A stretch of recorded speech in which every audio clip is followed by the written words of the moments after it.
오늘은 죄사함의 원리라는 제목으로 하나님의 말씀 나누도록 하겠습니다.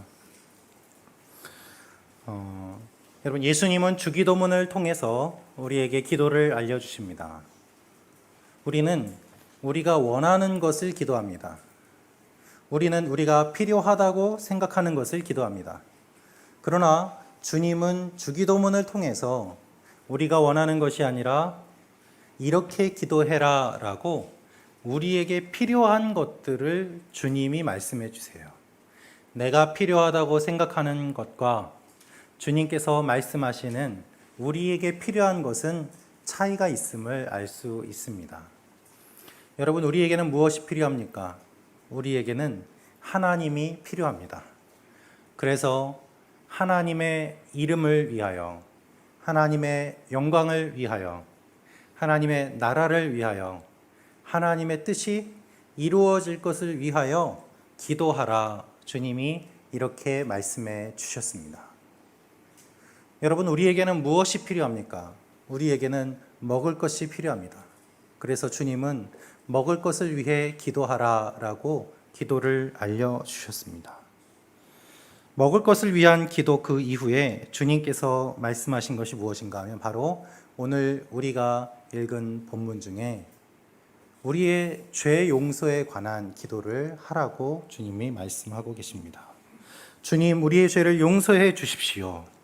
주님, 우리의 죄를 용서해 주십시오. 이렇게 기도하라는 것이죠. 그렇다면 여러분, 왜 이 기도가 필요할까요? 우리에게는 두 가지가 필요합니다. 우리의 생명을 유지하기 위해서 필요한 것 하나는 먹을 것입니다. 또 하나는 관계입니다. 여러분, 먹을 것이 없으면 우리는 죽습니다. 먹지 못하면 우리는 굶어 죽습니다. 그러나 또한 먹는 것만 있다고 살 수 있습니까? 그렇지 않습니다. 우리의 관계가 끊어졌다면, 관계가 망가졌다면 음식을 먹고 산다고 하더라도 살아있다고 이야기하기는 어려울 것입니다. 그렇게 살아있지만 죽는 것보다 힘들게 지내시는 분들이 또한 얼마나 많이 있습니까? 죄란 무엇일까요? 죄는 관계 가운데서 생겨납니다. 하나님과 우리와의 관계 가운데서 우리는 하나님 앞에 죄를 짓습니다. 사람과 사람의 관계 가운데서 우리는 갈등을 경험하고 죄를 짓게 됩니다. 그래서 죄는 관계 가운데 일어나는 것들이고, 주님은 이 죄 용서를 위해서 기도함으로 인하여 우리의 관계에 회복이 일어나야 됨을 말씀하고 계십니다. 여러분, 우리는 인간관계 안에서 용서할 수 없는 사람이 생겨요. 그런 사람을 만나게 됩니다. 또한 용서하지 못하는 일을 경험하기도 합니다. 오랜 시간이 지났지만 여전히 마음에 남아서 나를 괴롭히고 있는 그러한 사람과 그러한 일들이 우리의 인생 가운데 있다는 것이죠. 그래서 우리에게 가장 필요한 첫 번째 기도가 먹을 것을 위한 기도라고 한다면, 우리에게 필요한 두 번째 기도는 죄 용서를 위한 기도, 관계의 회복을 위한 기도임을 주님은 말씀하고 계십니다. 먹고 살아났다면 이제는 하나님의 자녀답게 살아야 되는 일들이 우리에게 필요한 것이죠. 하나님의 자녀답게 사는 것, 그것이 바로 용서하는 삶임을 주님은 우리에게 알려주고 계십니다. 그래서 죄 용서에 대한 기도를 우리에게 알려주세요. 오늘 마태복음 6장 12절 말씀 다시 한번 읽도록 하겠습니다. 시작.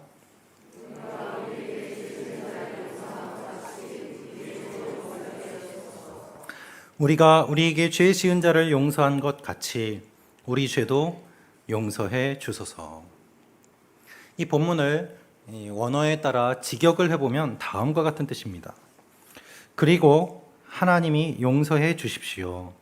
우리 그 죄, 우리처럼, 그리고 우리가 죄인을 용서한 것처럼. 매끄럽지 않지만 문장 그대로를 번역하면 이와 같은 뜻입니다. 즉, 원어는 하나님께 먼저 간구하는 내용이 나옵니다. 용서해 주십시오. 그런데 어떻게 용서하는가? 우리가 다른 사람을 용서한 것처럼 용서해 주십시오 라고 하나님께 먼저 구하는 내용으로 원어가 그렇게 기록되어 있습니다.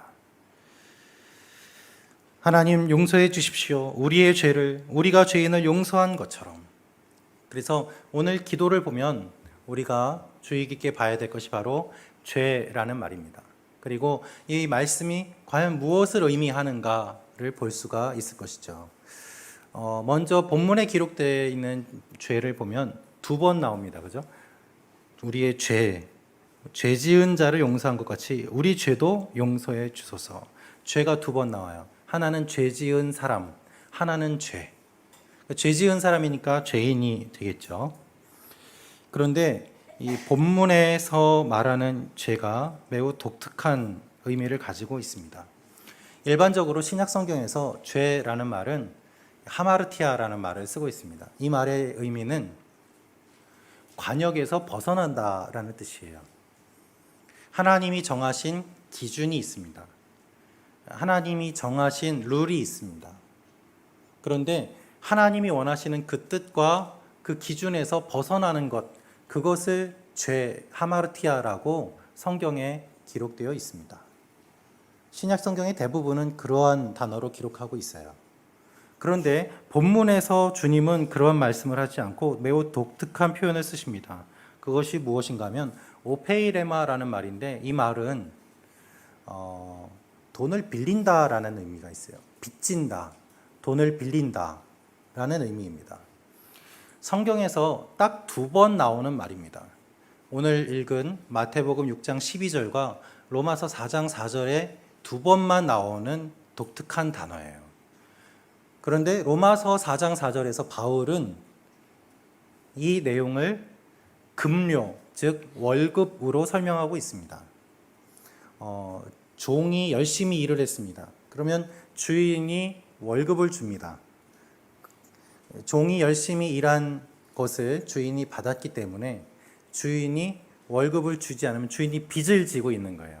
그래서 월급을 주는 것으로, 그러한 의미로 바울이 사용을 하고 있어요. 즉 성경에서 딱 2번 쓰인 이 말 가운데 예수님은 홀로 독특하게 이 죄를 빚지다라는 의미로 설명하고 계신다는 것입니다. 다른 성경의 다른 부분에서 말하고 있는 죄와는 달리 본문은 예수님께서는 죄 지은 것을 빌린 것, 돈을 빌린 것으로 표현하고 있다는 것이죠. 빚진 것, 빌린 것으로 이야기를 하고 있습니다. 그래서 이 설명에 따라 해석하면 우리에게 빚진 사람의 빚을 우리가 없애 주었습니다. 하나님, 우리 빚도 없애 주십시오 라는 의미인 것입니다. 여러분, 예수님은 의도적으로 이 단어를 사용하셨습니다. 지난주에도 말씀드렸습니다마는 예수님의 말씀을 듣고 있는 갈릴리 지역 사람들은 매우 가난했습니다. 가난했기 때문에 빚도 많이 졌습니다. 빚을 질 수밖에 없었습니다. 그 빚을 갚을 수 없게 되면 노예가 되었고, 한번 노예가 되면 벗어나질 못했습니다. 왜냐하면 그들이 받는 월급으로는 원금을 갚지 못하고 이자만 갚을 수밖에 없었고, 계속해서 원금과 이자는 늘어났기 때문입니다. 그래서 한번 노예가 되면 평생 노예로 살 수밖에 없었고, 그만 노예가 되는 것이 아니라 그의 자녀들도 노예가 되는 이 일들이 반복되었던 것이 예수님 당시의 삶의 모습이었습니다. 또한 유대인들은 이 돈을 빌리는 것에 매우 민감했기 때문에 돈을 빌리는 것과 죄가 같은 것임을 이미 문화적으로 공감하고 있던 시기였습니다. 그래서 유대인들을 대상으로 기록된 이 마태복음에 주님이 독특하게 죄를 돈을 빌린다라는 의미로 표현하며 설명하시고 기도를 알려주신 이유가 있는 것이죠. 유대인들은 이 빚이 얼마나 무서운지를 잘 알고 있었습니다. 그리고 유대인들은 셈에 밝았기 때문에 죄 짓는 것과 빚 지는 것이 유사하다는 것을 잘 알고 있었습니다. 빚에서 벗어나지 못하는 것이죠. 혹시 여러분 가운데 빚져서 고생하신 분 계십니까? 지금도 고통받고 있는 분 계십니까? 손 들어주셔서 감사합니다. 어려운 이야기에 반응해 주셨습니다. 여러분, 빚은요, 사람의 영혼을 파괴합니다. 차라리 몇 대 맞고 말지 하는 생각이 들 정도로 빚은 매우 고통스럽습니다. 잠을 잘 수가 없어요. 아무리 열심히 노력해서 빚을 갚아도 잘 없어지지가 않아요. 그게 반복되다 보니 미래가 보이지 않습니다. 소망이 보이지 않습니다. 깊은 절망 가운데 빠져서 자신의 힘으로는 헤어나오지 못하는 상황이 되게 됩니다. 그래서 매우 슬픈 일이지만 극단적인 선택을 하시는 분들도 있는 것이 우리가 살고 있는 삶의 모습 아니겠습니까? 그만큼 힘들고 어렵고 괴로운 것이죠. 빚은 본인 인생뿐만 아니라 주위 사람들, 가족들에게 깊은 상처를 남깁니다. 매우 긴 시간 동안. 그리고 그 상처는 잘 없어지지 않습니다. 이것이 빚지는 것의 무서움이에요. 여러분, 우리가 죄를 지으면 어떻게 될까요?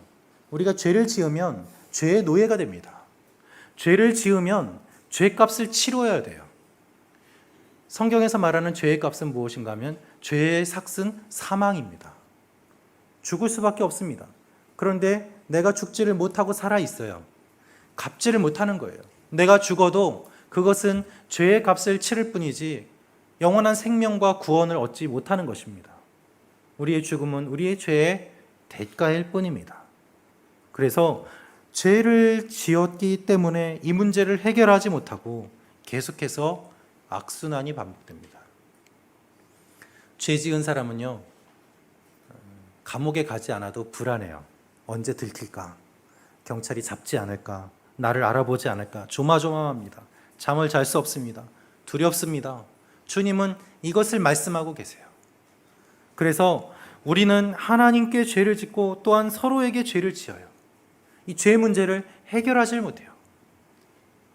죄 짓는 사람의 특징, 또 빚지는 사람의 특징, 공통점이 있는데요. 무엇인지 아십니까?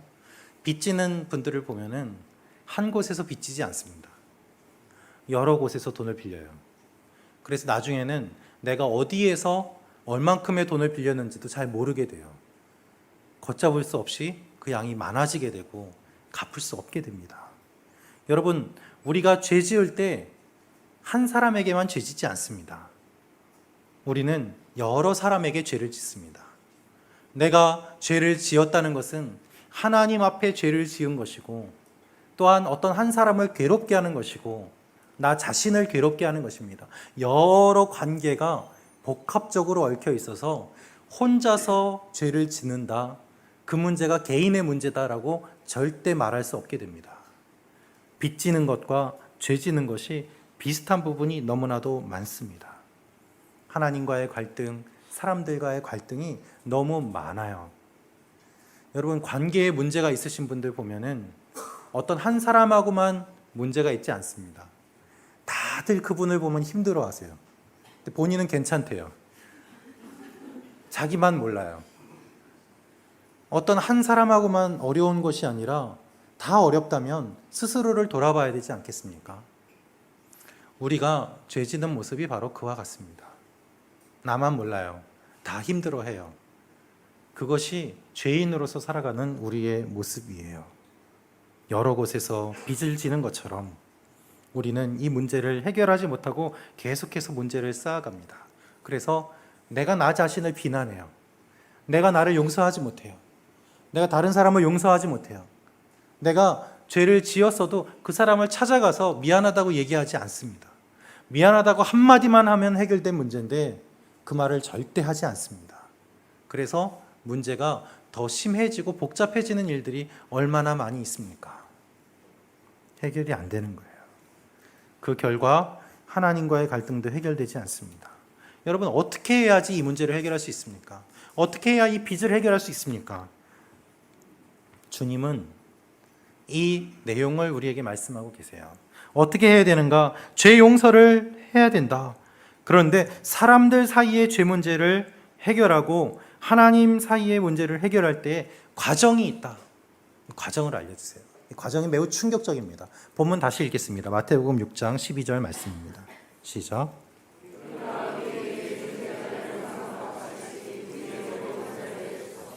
우리가 우리에게 죄 지은 자를 용서한 것 같이 우리 죄도 용서해 주소서. 죄 용서함을 받는 그 방법이 무엇입니까? 우리가 먼저 용서해야 된다는 거예요. 우리가 용서한 것 같이, 전제가 있어요. 우리가 용서한 것 같이 주님 우리를 용서해 주십시오. 유대인들은 하나님이 죄 용서해 주신다고 믿었습니다. 그래서 예수님이 사람을 고치고 내 죄가 용서함을 받았다라고 선포하셨을 때 사람들이 화를 냈습니다. 네가 누군데, 네가 하나님도 아닌데 왜 죄를 용서한다고 하느냐. 그러면서 신성모독이라고 예수님을 공격했습니다. 유대인들은 하나님이 죄 용서해 주신다고 생각했어요.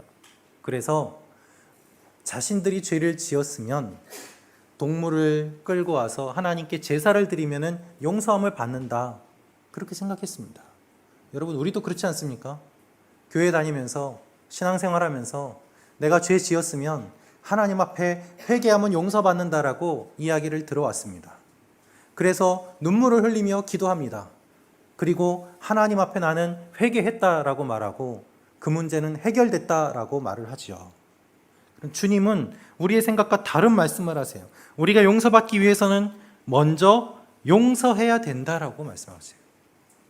우리가 먼저 용서한 다음에 그 다음에 하나님께 우리의 용서를 구해야 된다. 이것이 순서다라고 말씀하시는 것입니다.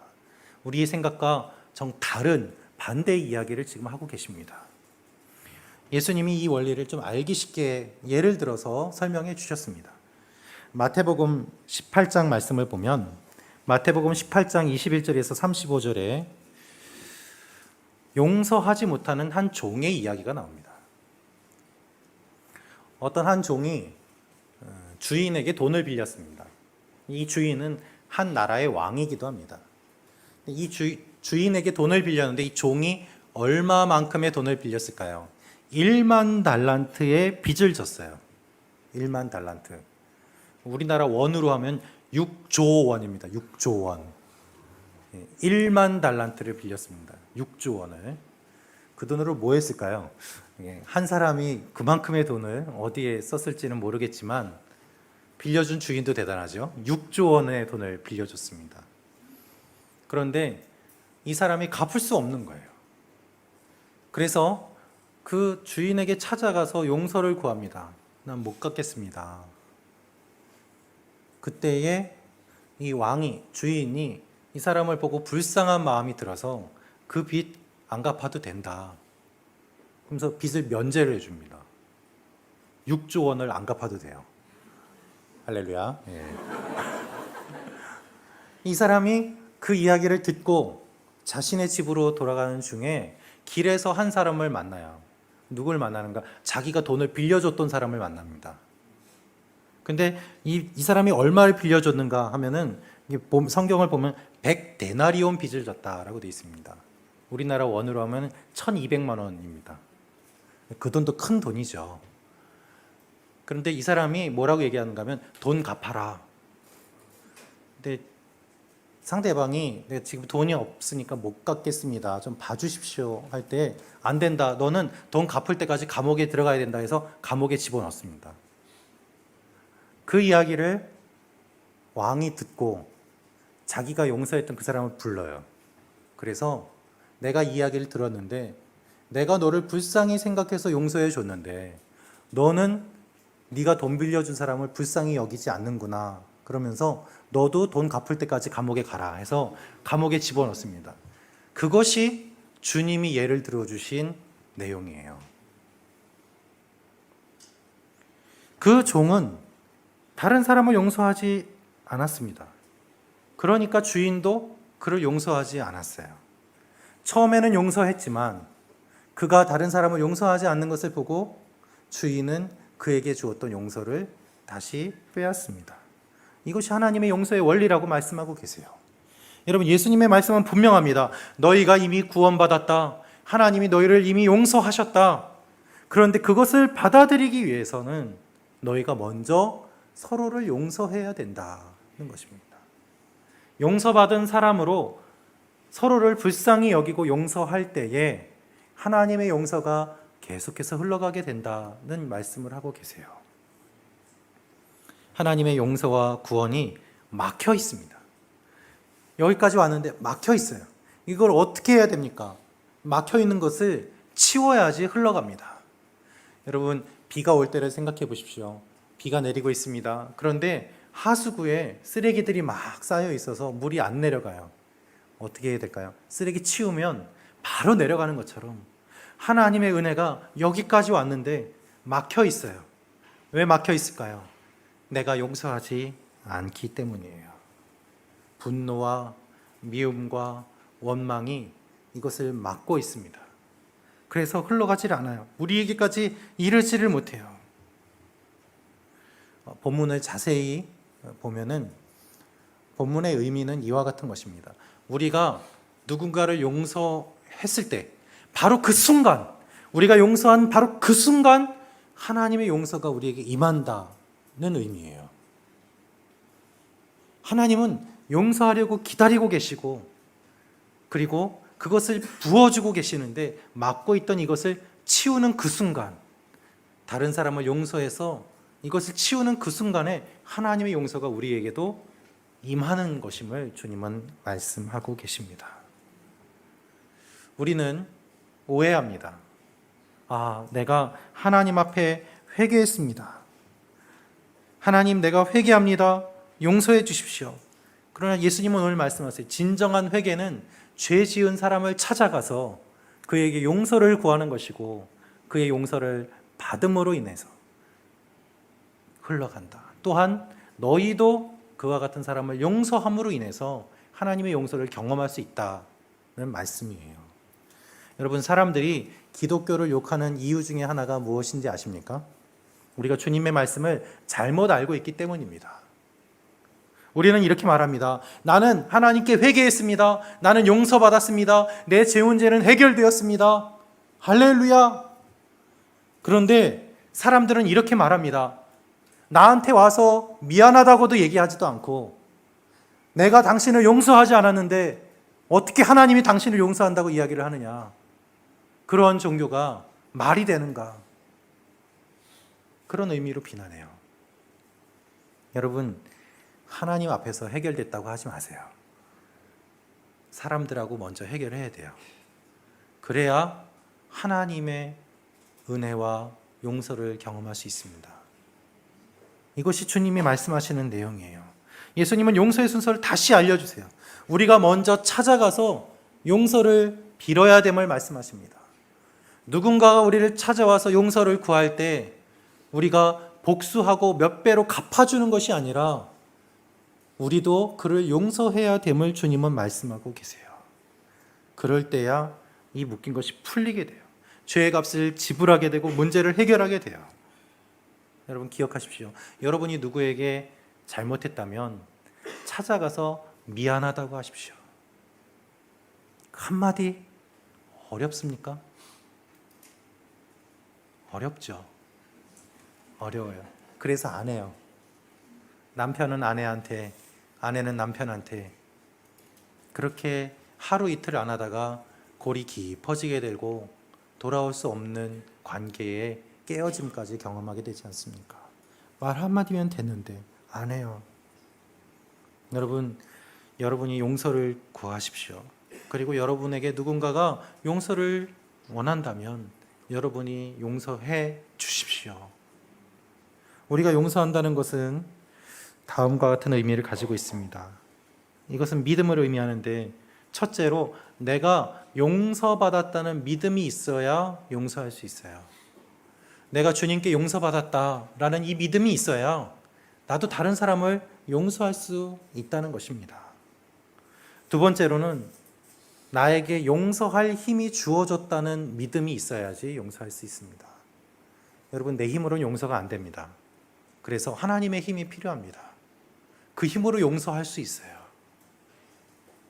세 번째로는 내가 용서할 때 나도 용서받는다는 믿음이에요. 내가 용서해야지 나도 용서받는다. 주님이 말씀하시는 내용처럼 내가 용서할 때 나도 용서받는다는 믿음이 있어야 용서할 수 있습니다. 이것이 없으면 용서할 수 없어요. 예수님이 말씀하신 종의 비유를 한번 보십시오. 그는 먼저 용서를 받았습니다. 그가 계속 그것을 기억했다면 1200만 원 빚진 사람 용서했을 것입니다. 그런데 그는 그것을 잊어버렸어요. 그 결과 맨 처음에 얻었던 그 용서도 잃어버리게 됩니다. 우리는 하나님께 용서함을 받았습니다. 그런데 용서함을 받은 것을 잃어버리면 다른 사람을 용서하지 못합니다. 그 결과 하나님의 용서도 다시 한번 잃어버리게 됩니다. 악순환이 되는 거예요. 그러나 우리가 용서받았음을 기억하면 다른 사람도 용서할 수 있게 되고 그 용서가 흘러가면서 계속해서 좋은 선순환이 일어나게 됩니다. 그것이 용서의 모습이에요. 여러분 가운데 어떤 분은 이렇게 말씀하실지 모르겠습니다. 목사님, 얼마나 힘든지 아시잖아요. 목사님 모르고서 그런 얘기 하십니까? 여러분 힘들죠. 힘들어요. 그러니까 주님이 말씀하시는 거예요. 목사님, 저는 절대로 그 사람 용서하지 못합니다. 목사님, 저는 하나님께 회개했습니다. 그러면 됐지. 왜 다시 그 사람을 만나야 되고, 왜 다시 상처를 끄집어내야 되고, 왜 잊고 싶은 기억을 떠올리고 용서하고 또한 용서를 구하라고 하십니까? 여러분, 눈에 안 보이는 하나님과 해결하는 게 더 편하죠. 그런데 주님은 눈에 보이는 사람과 먼저 해결하라고 하십니다. 그것이 용서의 원리이기 때문입니다. 이것을 예수님이 누구보다 잘 아세요. 그래서 주님이 말씀하시는 거예요. 기도하라. 기도하지 않으면 안 되기 때문에, 기도하지 않으면 용서할 수 없기 때문에 우리의 본성은 용서가 아니에요. 우리의 본성은 복수예요. 몇 배나 내가 갚아주겠다. 이것이 우리에게 있는 본성이에요. 그래서 기도하지 않으면 용서할 수 없음을 주님이 잘 아세요. 기도할 때에 내가 복수하지 않고 용서할 수 있음을 주님이 아십니다. 여러분, 그래서 기도해야 됩니다. 예수님이 십자가에 달려 돌아가실 때에 주님은 마지막까지 기도하셨습니다. 주님, 저들의 죄를 용서해 주십시오.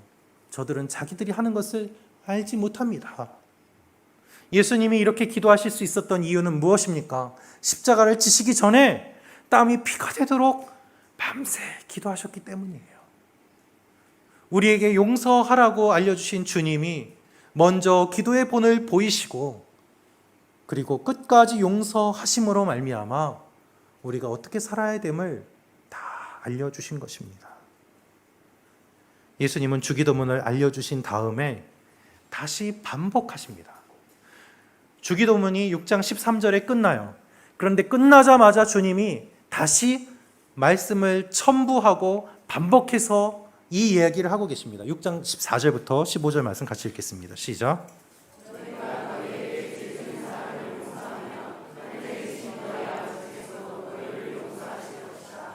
그러나 너희가 남의 죄를 용서하지 않으면 너희 아버지께서도 너희 죄를 용서하지 않으실 것이다. 주기도문에서 많은 말씀을 하셨는데 특별히 용서하지 못하는 우리의 모습을 아시고 주기도문 가르침이 끝나자마자 다시 한번 용서에 대한 이야기를 하시며 너희가 먼저 용서해야 된다라고 반복하시고 알려주고 계세요. 마태복음 18장 18절 말씀은 다음과 같이 말씀하십니다. 같이 읽겠습니다. 시작. 무엇이든 너희가 땅에서 매면 하늘에서도 매일 것이요 무엇이든 너희가 땅에서 풀면 하늘에서도 풀릴 것이다. 아멘. 여러분, 우리에게는 천국을 열고 닫을 능력이 있습니다. 그것이 무엇인가? 내가 용서함으로 인해서 천국의 문을 열 수 있어요. 천국의 문이 열리면 주님의 나라가 임하게 되고 주님의 뜻이 임하게 되고 하나님의 영광이 나타나게 됩니다. 이것을 닫아버리면 하나님의 영광이 나타나질 않습니다. 이것을 어떻게 열까요? 서로 사랑하고 용서할 때 이 문이 열리게 되고 하나님의 뜻이 우리를 통하여서 이루어지게 되는 것이죠. 그래서 계속해서 선순환으로 이것이 흘러가게 됩니다. 여러분, 여러분의 남편을 이제는 용서해 주십시오. 네. 여러분의 부모님을 이제는 용서하세요. 용서할 수 없었던 그 일들을 이제는 용서하십시오. 그리고 무엇보다도 여러분 자신을 여러분이 이제는 놓아주십시오. 길게 힘들게 고통받았으면 이제는 충분하지 않습니까? 우리가 더 나아지려고 할 때마다 우리를 붙잡고 그 상처가 드러나게 되고 다시 원래의 모습으로 돌아가는 이유는 우리가 그 문제를 해결하지 못했기 때문입니다. 용서하지 못한 이 과거의 사건에 매여 있고 하나님의 새로운 일을 경험하지 못해요.